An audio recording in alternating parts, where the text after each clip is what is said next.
Bonjour à tous, vous écoutez Contre toute attente, le podcast qui décrypte le parcours atypique de celles et ceux qui ont réussi à déjouer les statistiques.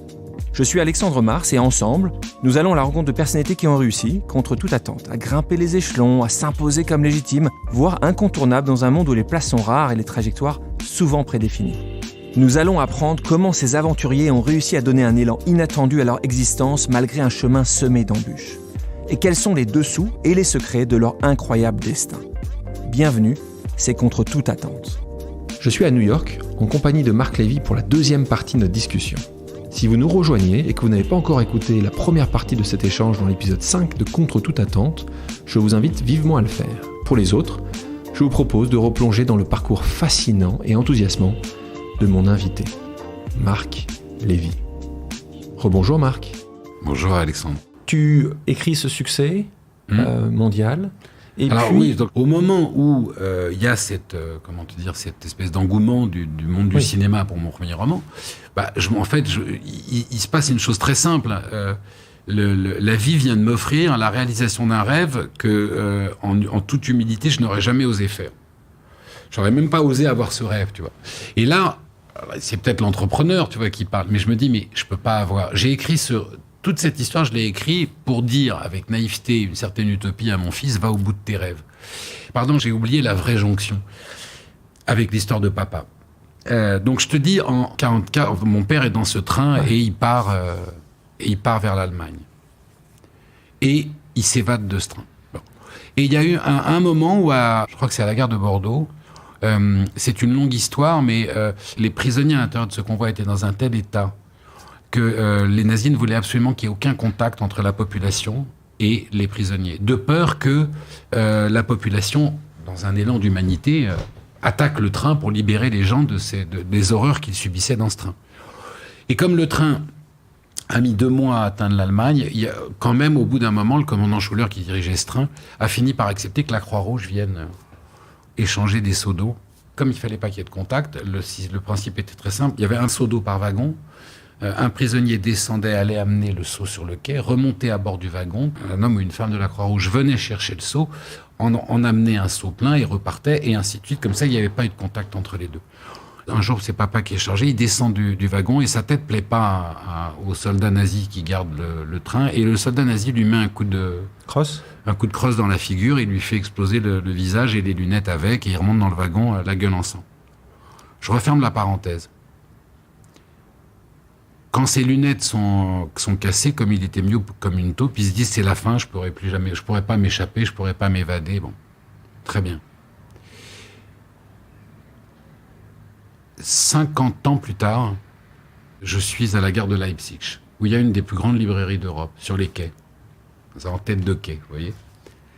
Et je suis en train de faire une rencontre avec des lecteurs allemands au moment de la sortie d'un roman qui s'appelle Les Enfants de la Liberté, et qui raconte l'histoire de cette 35e brigade Moy. Et il y a 300 Allemands qui sont là dans la librairie. Et je suis sur une estrade, moi je parle pas l'allemand, et à côté de moi il y a une actrice allemande et il y a une interprète. Et l'actrice allemande lit des passages des Enfants de la Liberté. Et l'interprète traduit. Et moi je regarde les 300 Allemands qui sont assis là. Et dans mon dos, comme on est derrière la vitrine de la librairie, tu vois, ça c'est les quais, derrière nous c'est les quais de la gare, j'entends les annonces de trains en allemand. Tu vois, qui annonce les gares d'Allemagne. Et évidemment, l'écho de cette voix d'annonce de train dans les haut-parleurs n'est pas sans une certaine résonance avec le sujet dont on parle. Et je me suis fait 2 réflexions à ce moment-là, mais qui ont été aussi, tu vois, dans les moments où il se passe un truc dans ta vie où tu te dis ça, c'est un moment qui va marquer ma conscience, parce que qui va m'amener aussi avec beaucoup d'humilité à reposer toute une série de problèmes autrement.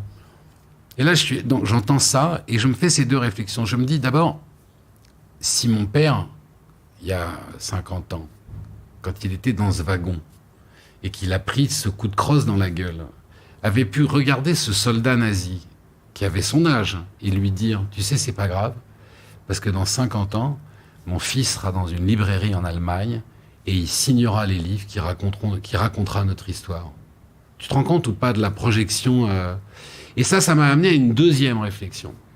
C'est que ceux qui vous racontent que la réconciliation des peuples n'est pas possible, vous mentent et se trompent, Et j'en ai vécu la preuve parce que devant moi, il y avait 300 Allemands qui étaient venus volontairement et qui avaient même payé leur place pour t'écouter, pour écouter l'histoire des jeunes de la 35e brigade. Ça, tu vois, c'est des moments vachement importants de la vie. Tu penses bien que j'avais écrit cette histoire pour dire à mon fils, regarde le rêve qu'a fait ton grand-père qui était impossible, surtout va au bout de tes rêves. Hein. Tu te tromperas, tu te planteras, mais va au bout de tes rêves. Et là, tout à coup, je reçois un coup de téléphone de Spielberg qui me dit, je vais faire un film avec votre premier livre. Et je me dis, si je vais pas au bout de mon rêve, un rêve que j'avais même pas osé faire, il me regardera plus tard en me disant, en fait, t'étais juste un menteur. Alors, il y a eu un troisième aussi élément qui est très important et qui a joué un rôle extrêmement important dans ma vie, qui a été de compagne toute ma vie, c'est la pudeur. Et la pudeur, j'ai jamais réussi à m'en défaire. Et elle a conditionné beaucoup de choses dans ma vie.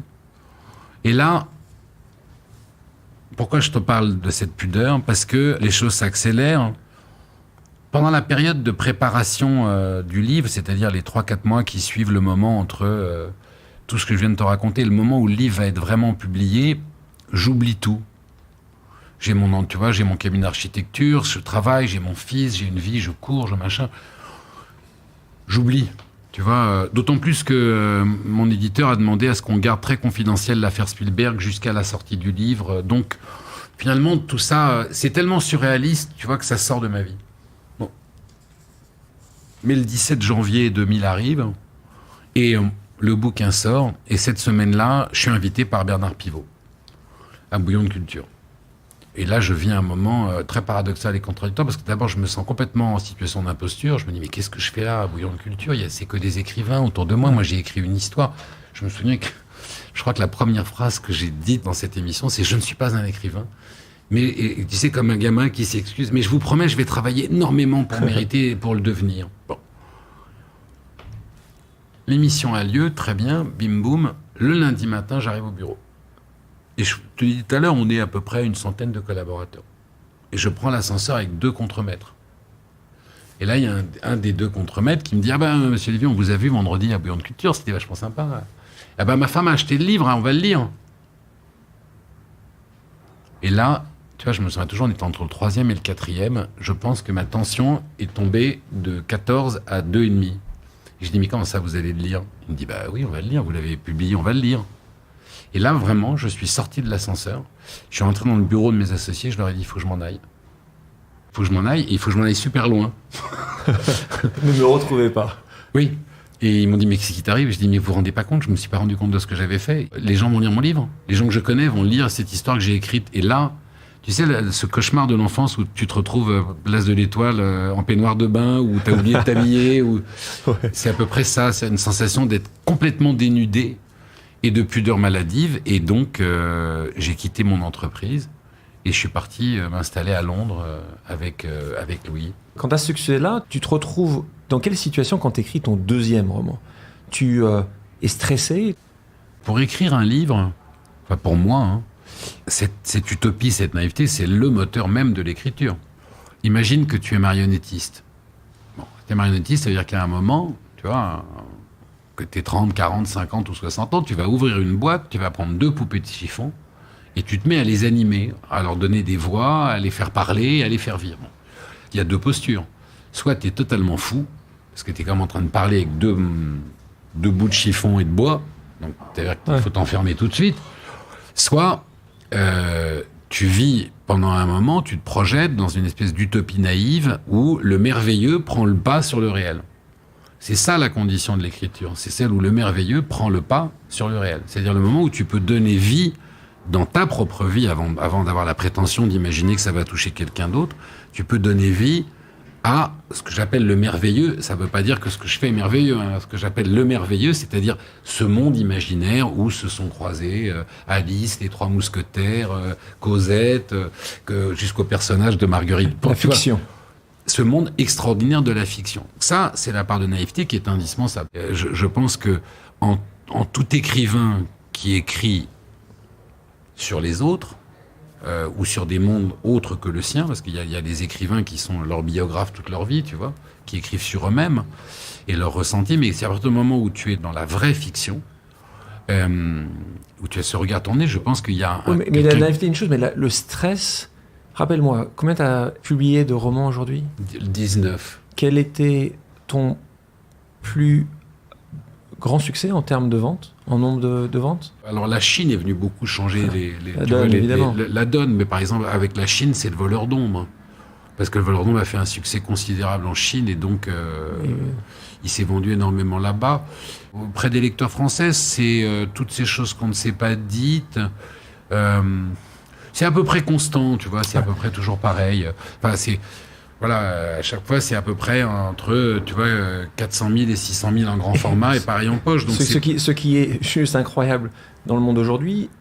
Et pourtant, chaque année, pour te connaître bien, quand le livre se publie, tu ne sais pas. Tu ne sais pas, tu vas avoir un stress réel, alors que tu sais... Enfin, c'est toujours étonnant, c'est que quand c'est arrivé 10 fois, ça risque d'arriver une 11e fois. Donc, comment t'expliques ça? Mais parce qu'en réalité, dans la tête de l'auteur, ça se passe pas comme ça. C'est comme si je te disais, mais tu as déjà eu 4 enfants, donc pourquoi est-ce que tu t'angoisses pour le 5e? Tu vois bien que les 4 premiers vont bien, donc pourquoi le 5e irait pas bien? Oui, il peut aller bien, mais c'est quand même c'est un enfant à part entière, donc il peut être malade, il peut avoir un accident, il peut mal tourner. Tu penses vraiment que tes lecteurs et lectrices, demain, pourraient se détourner, ne pourraient ne plus apprécier ce qu'ils apprécient maintenant depuis 15 ans? Mais je le pense d'autant plus que dans le rapport que j'entretiens avec la littérature, il y a une particularité, c'est que je n'ai jamais cessé de changer de genre. Et pourquoi ? L'écriture m'a apporté, je te reparlais de la pudeur, l'écriture m'a apporté la possibilité de dire des choses à voix basse que je n'aurais jamais pu de toute ma vie dire à voix haute. Et donc, ce que je dois à l'écriture, c'est d'avoir trouvé une liberté qui me semblait inaccessible. Dans le rêve de l'entrepreneur, il y a celui de repousser finalement les frontières de la liberté, d'étendre le champ de ses libertés. Je crois que c'est une composante inavouée de la spécificité de l'entrepreneur. Et c'est pour ça que j'ai voulu, dans la première partie de notre rencontre, revenir autant de fois sur la relation indissociable entre la réalité de l'entrepreneur et son rôle dans la société. Pour ne pas dire sa raison sociale en faisant un mauvais jeu de mots. Eh bien, l'écriture m'a apporté une liberté extraordinaire. Parce que tout à coup, j'ai pu dire des choses, défendre des causes, attaquer, mais avec l'humilité de celui qui préfère partager une question que de prétendre qu'il détient une réponse. Et partager une question, c'est déjà très important parce que si tu t'assieds autour de la table avec des gens pour partager une question, dans un monde où il y a 250 chroniqueurs à la minute qui viennent dans des émissions de télévision spécialisées pour te donner des réponses, eh bien, je t'assure que tu crées un lien social qui est extrêmement important. Le vrai lien social, c'est pas celui de l'orateur qui monte sur une estrade et qui dit à une foule je vais vous dire la vérité. Parce que dans la foule, on est tous tout seuls. Une foule, c'est une masse de gens seuls et effrayés en général.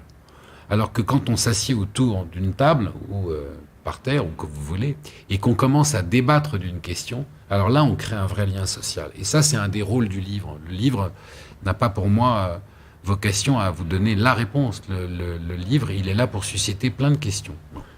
Et donc, j'ai voulu changer de genre pour parcourir cet incroyable chemin de liberté que m'a apporté l'écriture. Et donc, sans jamais avoir la posture prétentieuse, tu vois, de je vais vous dire comment vous devez faire, comment vous devez vivre, cuisiner, réfléchir, j'ai abordé dans des romans des thèmes qui sont ceux de la vie, de la mort, de la relation entre père et fille, de la relation avec nos enfants, des secrets de famille, de la liberté, de la condition étrangère, en fait, etc., etc. Et pourquoi est-ce que j'ai la trouille à chaque fois? Si tu fais le même vin tous les ans, même si chaque année a sa valeur, hein, je suis passionné par le vin et un grand admirateur. Bon, d'abord, même ceux qui font le même vin tous les ans, ils ont une trouille bleue avec les vendanges et les machins parce que ça va jamais prendre. Alors, tu pourrais dire la même chose. D'ailleurs, tiens, je vais prendre cet exemple pour répondre à l'action. Tu pourrais dire, tu vois, un producteur de vin, de grand vin, tu pourrais lui dire, enfin, écoutez, ça fait 40 ans que votre maison existe. Et là, il te répondrait, mais dites-moi, à votre avis, si je fais un mauvais vin une année, vous allez revenir? Ou est-ce que vous avez l'impression que je vous ai trahi et que je vous ai... Donc, bien sûr qu'il y a un trac énorme de se dire... Surtout quand tu as une prise de risque sur le sujet, parce que dans la relation à la pudeur, il y a celle aussi que tu as vis-à-vis des gens qui te lisent. Moi, si je sais que toi ou quelqu'un d'autre va prendre 4 heures, 5 heures, 6 heures de son temps pour me lire, tu te rends compte de l'inquiétude que ça génère, de dire, mais de quel droit je vous prends 5 ou 6 heures de votre temps? J'ai pas le droit de les gâcher. Marc, tu parles souvent des lectrices et des lecteurs, c'est ce que tu fais ici, c'est justement les amener à travers un nouveau genre vers de nouveaux horizons. Tu dis d'ailleurs, avoir des lecteurs, c'est le plus beau des prix. Alors là, on va toucher quelque chose qui est intéressant aussi, de ton évolution par rapport à ça. Que dis-tu justement aux critiques qui jugent négativement parfois ton succès populaire? Et est-ce que ça te touche encore ou pas du tout? Et il s'est passé quelque chose dernièrement, puisque à quoi tu as pensé? Est-ce que tu as pensé à ta réputation et à ce que les détracteurs pourraient potentiellement dire quand tu as signé cette collection de livres pour les menus Happy Meal de McDonald's? Alors c'est assez étrange parce que ça n'a pas été du tout critiqué. Ce qui prouve d'ailleurs qu'il y a une certaine évolution quand même dans les mentalités. C'est drôle parce que quand j'ai signé cette collection Happy Meal, je me suis marré parce qu'il y a un côté provoque aussi en même temps. Bah oui, alors là... et je me suis dit, tiens, c'est marrant, ils vont tous me tomber dessus. J'en rigolais déjà sous cap. Et en fait, pas du tout, parce que le bon sens a pris le dessus sur la méchanceté. Cette collection Happy Meal, ça n'est jamais que, accroche-toi bien, 15 millions de livres qui sont distribués à des enfants. Chaque année. C'est-à-dire que chacun de ces contes que j'ai écrits a été en moyenne distribué à 1 200 000 enfants. Au total, sur 2 années de collection, c'est près de 30 millions de livres. Bon.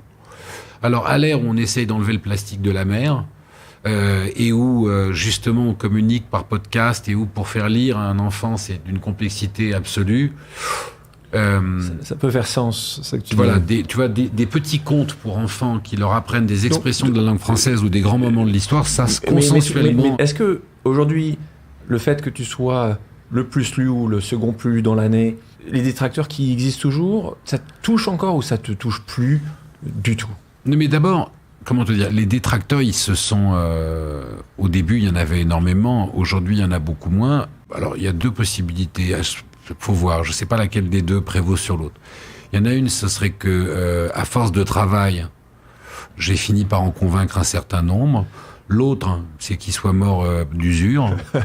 Et la troisième, c'est que, comme je n'ai jamais prétendu que j'étais Proust, ils sont passés à autre chose. D'ailleurs, tu as déclaré, si je suis l'auteur le plus lu en France, je n'ai jamais cru une seule seconde que ça voulait dire que j'avais le meilleur livre de l'année. Alors, est-ce que c'est de l'humilité? Est-ce que c'est de la fausse modestie?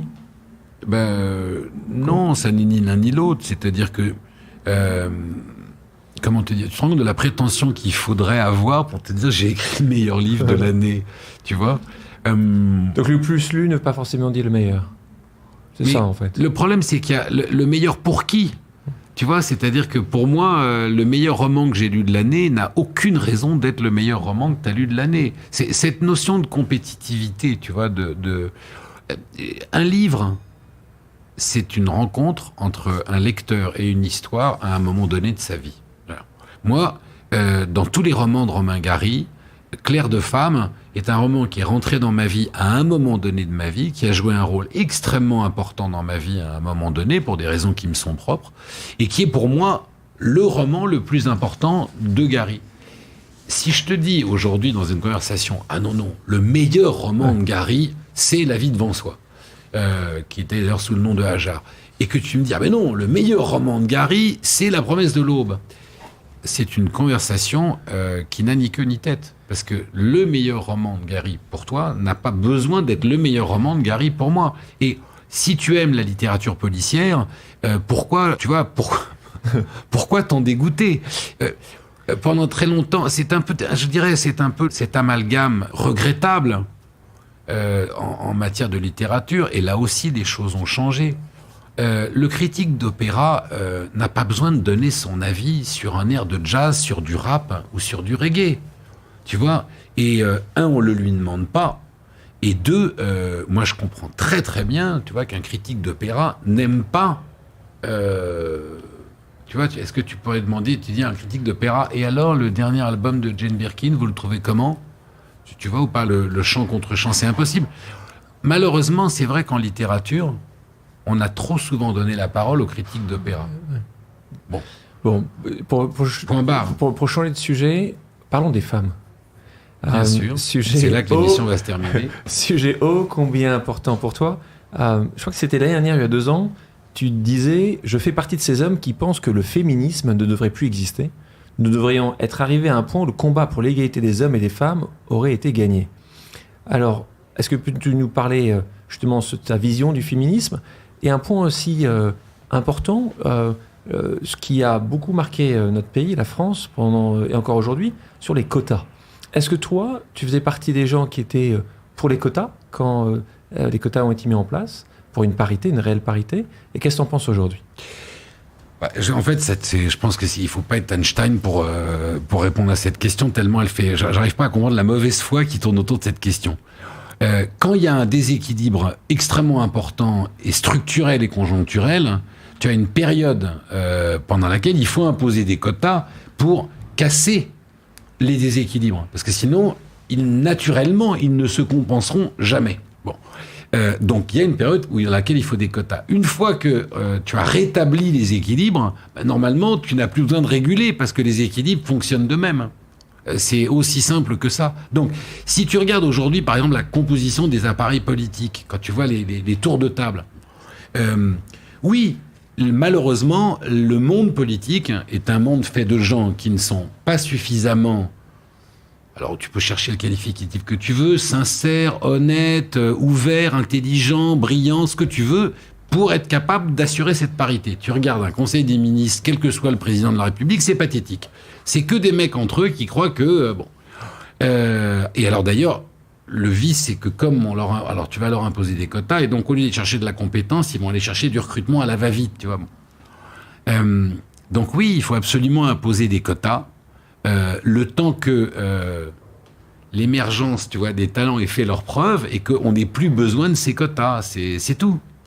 Je ne sais pas si ce que je dis est clair ou évident, mais... un peu plus clair. Merci justement d'avoir cette franchise dans ton discours. En effet, ça ne devrait même pas être un sujet. Parlons d'un autre... Tu vois, par exemple, pardon, je te dis ça, mais c'est comme sur la couleur de peau, sur la religion. S'il y a une discrimination absolue, comment te dire ?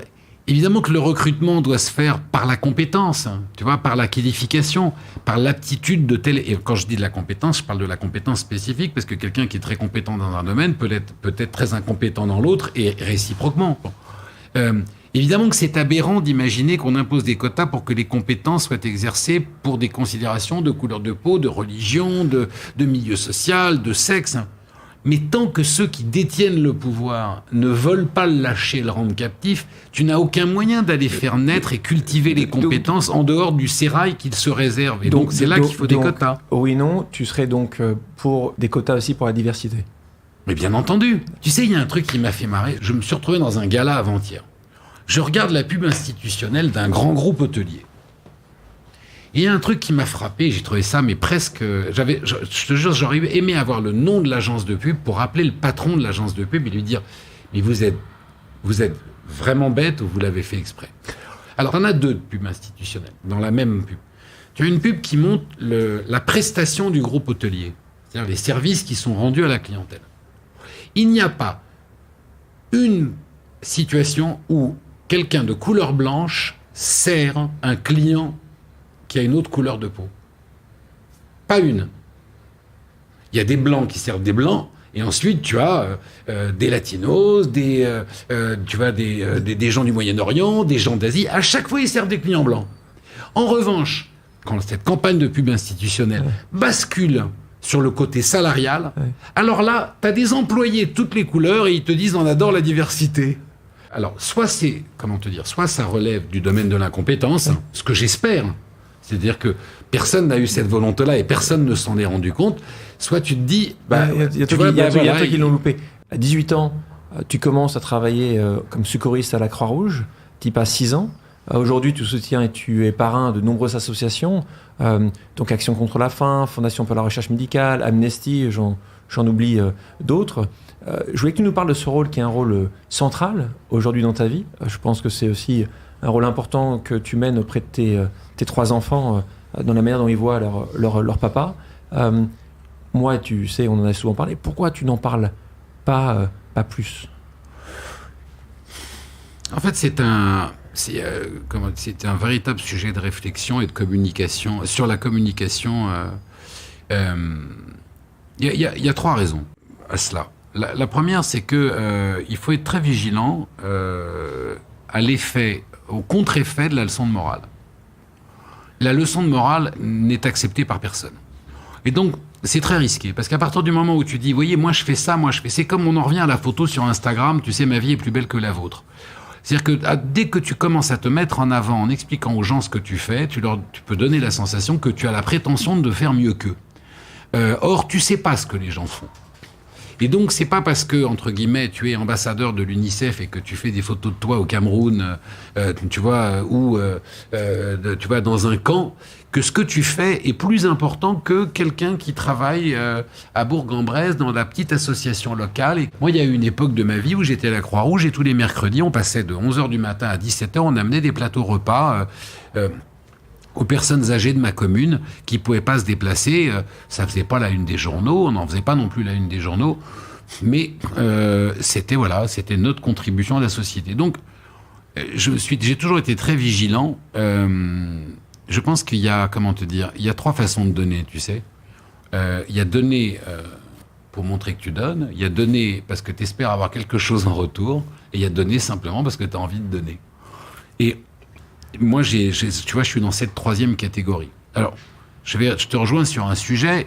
Le raisonnement que je viens de tenir n'est pas parfait, parce que dans le fait de ne pas du tout communiquer sur la participation à la société, parce que finalement, c'est quoi être entre guillemets engagé dans des associations, c'est simplement à un moment donné participer à la société. Moi, les gens qui vont à l'église ou tu vois, que ça soit à l'église, au temple ou à la synagogue pour écouter la parole de Dieu, mais qui pendant la semaine, tu vois, ne font rien, ne font jamais qu'apaiser leur peur. Et c'est un chèque, ça suffit pas. Moi, la première chose que j'ai apprise à mon fils, je me souviens toujours de ça. Il avait 5 ans ou 6 ans. Et c'est la première fois que je lui ai appris à donner de l'argent à une personne qui vivait sans abri. Et je lui ai dit, écoute bien, ce qui compte, la pièce de 2 francs que tu vas lui donner, elle va pas changer sa vie. Elle va changer 2 heures de sa vie. Mais le regard, le fait que tu lui parles, que tu lui serres la main et que tu t'adresses à lui, ça, c'est le moyen, c'est beaucoup plus important que les 2 francs. Parce que ça, c'est sa dignité. Bref. Donc, pour revenir à ce que tu disais, la première raison, c'est qu'il faut faire très attention à pas être dans la leçon de morale. La deuxième raison, oui, ça pose un problème parce qu'en même temps, à partir du moment où tu fais des choses, elles peuvent avoir valeur d'exemple et elles peuvent être incitatives. Donc, il y a un très juste équilibre dans la façon dont tu peux donner envie aux gens de faire sans avoir l'impression ni de les culpabiliser, ni de leur faire de la leçon de morale. C'est très délicat. Et la 3e raison, c'est le risque de te mettre en avant et en fait de te servir toi au lieu de servir les autres, ce qui dénaturerait complètement l'intention. Oui, je suis entièrement d'accord. Je pense que là, tu peut-être penses un peu trop. Et de nouveau, quand des gens comme toi le font depuis tant d'années, pour qui c'est tellement important d'aider ceux qui souffrent, moi, je regrette le fait que tu n'es pas plus communiqué, tu ne communiques pas plus. Alors, tu fais des choses sympas. Pour certains cahiers de charité, tu vends le prénom ou le nom dans un de tes romans pour que, justement, il y ait de l'argent qui, d'une certaine manière, aille justement aux gens qui souffrent à travers ton travail. Mais je pense que tu as une vraie valeur d'exemple et j'espère que tu communiqueras de plus en plus sur ce que tu fais. Et tu parlais également de l'éducation que tu donnes et que tu continues à donner à tes enfants.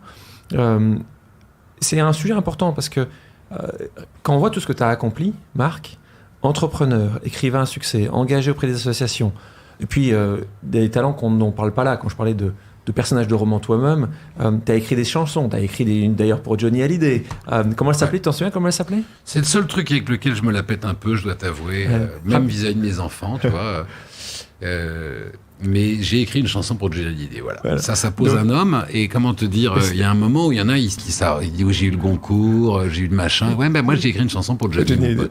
T'as fait Spielberg et t'as fait Johnny Hallyday. Non mais j'ai écrit une chanson pour Johnny Hallyday, c'est comme ça, voilà. Non mais blague à part, je rigole, mais en fait je rigole qu'à moitié. C'est un des trucs où je me dis, merde, tiens, j'ai écrit une chanson pour Johnny Hallyday, tu vois. Parce que J'imagine quelqu'un qui qui pourrait dire aujourd'hui j'ai écrit une chanson pour Brel ou j'ai écrit une chanson pour un artiste important ou mais avec la même humilité que le type qui pourrait dire mais oui mais moi j'ai fabriqué j'ai fabriqué une fois la toile sur laquelle Picasso a peint. Bon, Johnny, à l'idée c'est une icône. Question par rapport aux enfants. Comment tu penses tes enfants vont réussir à vivre justement et comment tu vas les aider à se construire par rapport à ce papa qui a ça c'est facile, beaucoup réussi. Mais non parce qu'en fait on parle pas du tout de moi à la maison.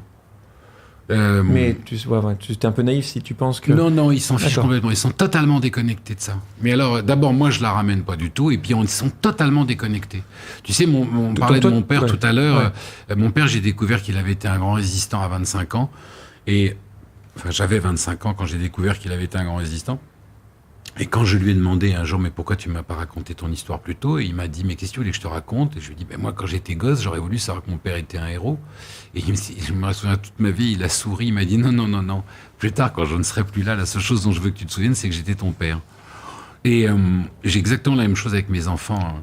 Tu sais, quand tu pratiques à la maison l'autodérision, l'humour, la déconnade, et que tu te moques de toi-même en permanence, tu peux vraiment prévenir ça. Je pense que tu sais, c'est une des maladies de notre siècle. Ce sont les gens qui se prennent très au sérieux, qui finissent par convaincre leur entourage qu'ils sont des gens sérieux.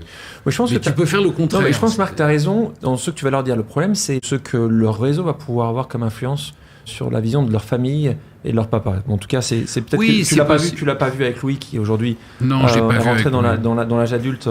Louis, il a beaucoup souffert à un moment de l'aspect critique. Ouais. Parce qu'au début, ça a été quand même très dur. Tu vois. Au début, il y avait des choses extrêmement méchantes. Et lui, c'était un gosse, tu vois, et il en souffrait. Il comprenait pas cette méchanceté. Il la comprenait pas dans les livres. Il la comprenait pas. Il y a un process d'écriture. Moi, qui te connais bien, je sais que chaque année, tu disparais. Littéralement. Oui, mon pote Marc, tu disparais de la circulation 4 mois par an. Et c'est intéressant d'en parler parce que, de nouveau, quand en tant qu'entrepreneur, tu peux avoir le talent qui est le tien. Sans travail, tu n'arrives à rien. Alors, la capacité que tu ailles dans tes histoires, que tu ailles chercher de l'information.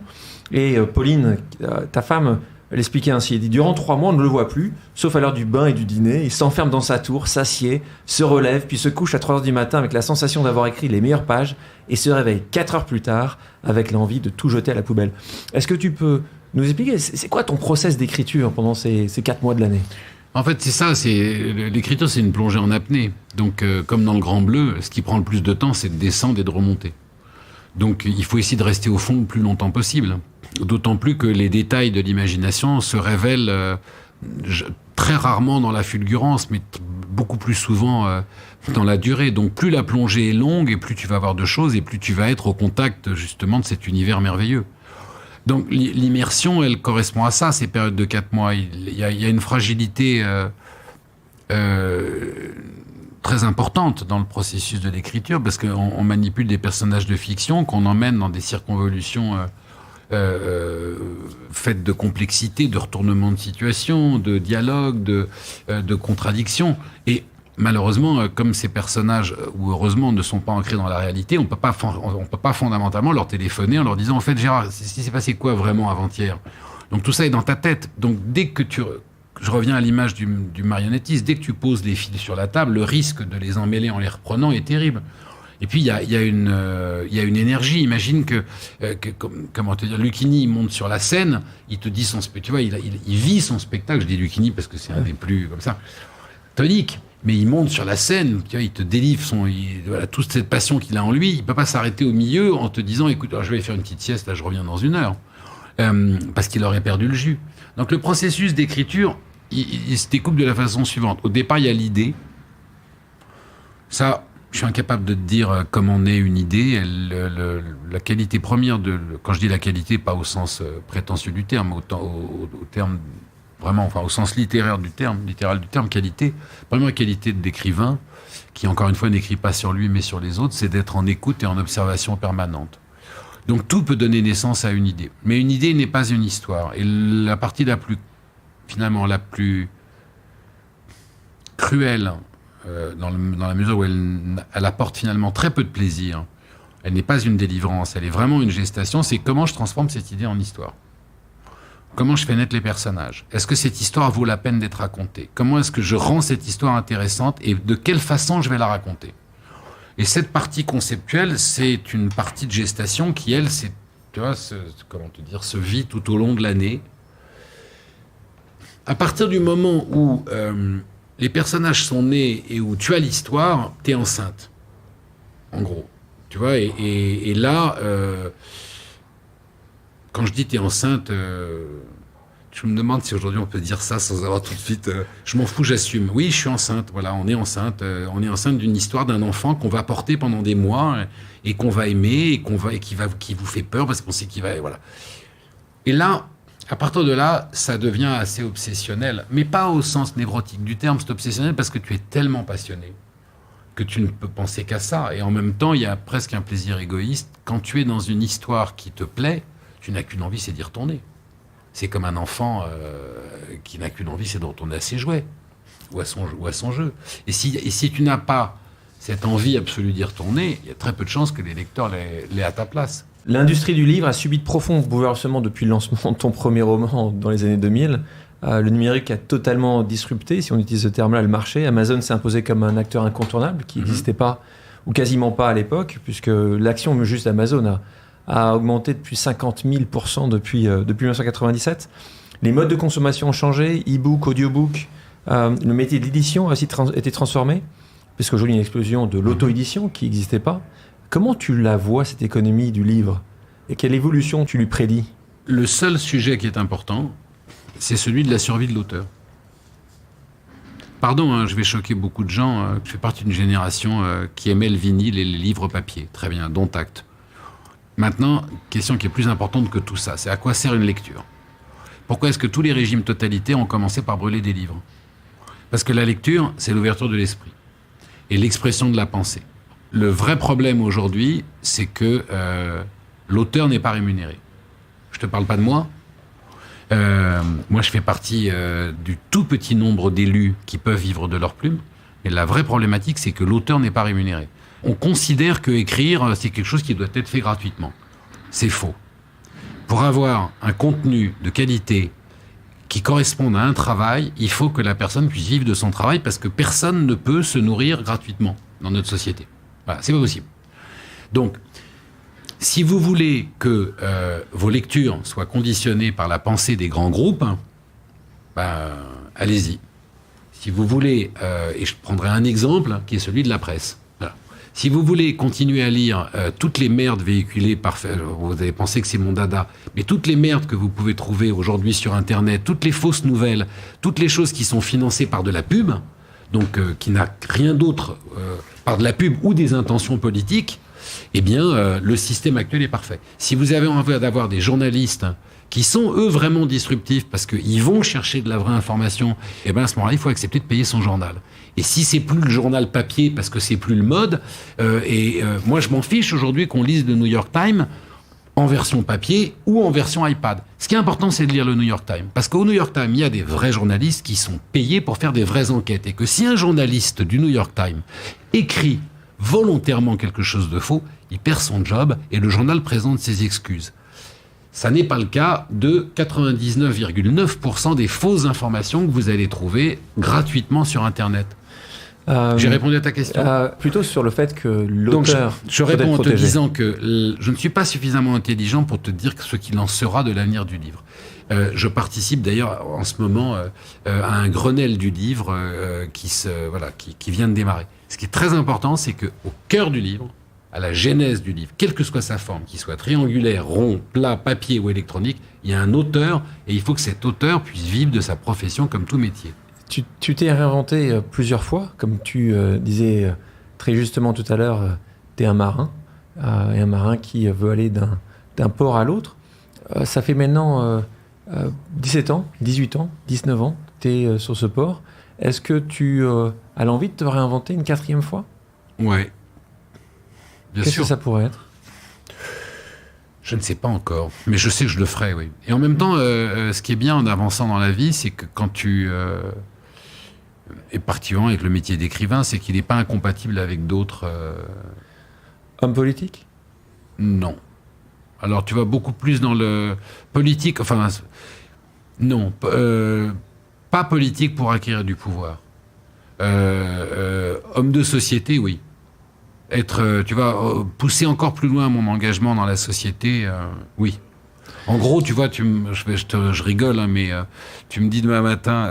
Je vais prendre un cas absurde. Vas-y. Et tu me dis demain matin, est-ce que tu veux bien aller t'installer à Rome parce qu'on te propose le poste à Rome ou à Madrid, ou parce qu'on te propose un poste de ministre? Je te dirais non. Tu me dis, tiens, demain matin, il y a Action contre la faim ou machin qui a besoin d'un directeur général à Rome ou à Madrid. Pour ça, oui. Mais donc beaucoup plus dans la société que dans la politique. Ou alors, je te dirais dans une... Tu vas dans une vraie start-up. Aujourd'hui, il y aura un regroupement de start-up disruptifs. Tu vois, j'ai proposé je discutais il n'y a pas très longtemps avec un jeune inventeur de start-up et je lui parlais d'une idée que j'ai eue de start-up et de projet de société. Et tu vois, si cette idée voyait le jour, je pourrais vraiment m'embarquer là-dedans. J'attends avec impatience de devoir te réinventer cette 4e fois. Comme d'habitude, nous finissons l'émission avec un rapide quiz. 2 choix par question, une seule réponse possible que tu peux commenter si tu veux. Spielberg ou Lelouch? Les deux. Les deux, mon capitaine. Non, mais Spielberg, parce que les deux m'ont fait rêver. Je dois beaucoup à Lelouch. Donc, et je dois beaucoup à Lelouch. Et j'ai beaucoup d'admiration pour lui et beaucoup d'amour pour lui et Spielberg aussi. Donc les deux. Je te dirais papa et maman, voilà. Big Ben ou Tour Eiffel? Tour Eiffel. Papier ou clavier? Clavier aujourd'hui. Jean-Pierre Coff ou Anthony Bourdain? Ah, les deux. Et encore papa et maman? Non, mais c'est parce que il y a des gens qui sont tellement complémentaires. Tu vois, les deux sont 2 types merveilleux. Moi, j'ai eu la chance de côtoyer Jean-Pierre Coff. C'était un type mais tellement drôle, tellement gentil et méchant et tellement, tu vois. Donc les deux. Ouais, les deux. Vraiment, j'adore les deux, quoi. Donc, Central Park ou Bois de Boulogne? Ah là, Central Park. Jean Nouvel ou Norman Foster? Oh, c'est dur ça. De nouveau les deux? Non, il y a des choses que j'aime et que j'aime pas chez les deux. Je le dis franchement, tu vois. Mais Mes amis, mes amours, le livre ou Mes amis, mes amours, le film? T'es vache. Ouais, je suis dur. T'es dur, le film, c'est ma sœur qui l'a fait. Bon, le film, parce que le livre, c'est moi qui l'ai écrit, donc je le connais, alors que le film, ça a été une découverte. Victor Hugo ou Honoré Balzac? Hugo. Mais en même temps, ouais, Hugo quand même. Mais j'aime Balzac. Guillaume Musso ou Amélie Nothomb? Amélie Musso. Steve Jobs ou Bill Gates? Bill Gates. Lecture ou écriture? Les deux, mon général, parce que les deux ne vont pas, l'un ne va pas sans l'autre. Même quand tu écris, tu passes ton temps à te relire, donc. C'est vrai. Marc, merci encore d'avoir accepté mon invitation. Merci. Merci à tous d'avoir écouté Contre toute attente, le podcast qui décrypte le parcours atypique de celles et ceux qui ont réussi à déjouer les statistiques. Si l'émission vous a plu, n'hésitez pas à la partager et à vous abonner. À la prochaine.